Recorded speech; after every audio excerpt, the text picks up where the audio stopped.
বদলা নিচ্ছেন ট্রাম্প কলম্বিয়ার সঙ্গে বাণিজ্য যুদ্ধ। আর তাই তো যুক্তরাষ্ট্র কলম্বিয়া পাল্টাপাল্টি শুল্ক আরোপের খেলায় মেতে উঠেছেন। ধারণা করা হচ্ছে এর ফলে বড় আকারের মাশুল গুনতে হবে দুই দেশের নাগরিকদের। মেক্সিকোর পর অভিবাসী বহনকারী মার্কিন সামরিক বিমান অবতরণের অনুমতি দেয়নি কলম্বিয়া। জবাবে দেশটির পণ্যের উপর কর আরোপ ও ভিসা নিষেধাজ্ঞার ঘোষণা দিয়েছে প্রেসিডেন্ট ডোনাল্ড ট্রাম্প। পাল্টা মার্কিন পণ্যে 25% শুল্ক আরোপের হুমকি দিয়েছে কলম্বিয়ার প্রেসিডেন্ট গুস্তাভো পেট্রো।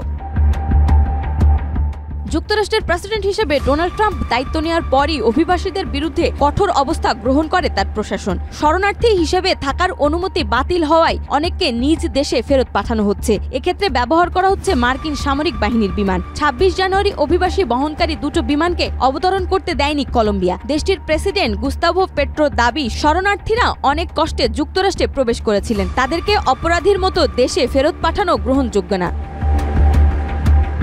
কলম্বিয়া সরকারের এমন পদক্ষেপের তীব্র সমালোচনা করেছেন ডোনাল্ড ট্রাম্প। সামাজিক যোগাযোগ মাধ্যম ট্রুথ সোশ্যালে ট্রাম্প লেখেন, নির্বাসিত অভিবাসীদের বহনকারী বিমান অবতরণে বাধা দেওয়ার ঘটনা মার্কিন জাতীয় নিরাপত্তার জন্য হুমকি। পোস্টে ট্রাম্প আরও লেখেন, কলম্বিয়া থেকে যুক্তরাষ্ট্রে আসা সকল পণ্যের উপর অবিলম্বে অতিরিক্ত শুল্ক 25 থেকে 50% উন্নীত করা হবে। একই সঙ্গে কলম্বিয়ার পর্যটন ও নাগরিকদের ওপর ভিসা নিষেধাজ্ঞার কথাও জানিয়েছেন ট্রাম্প।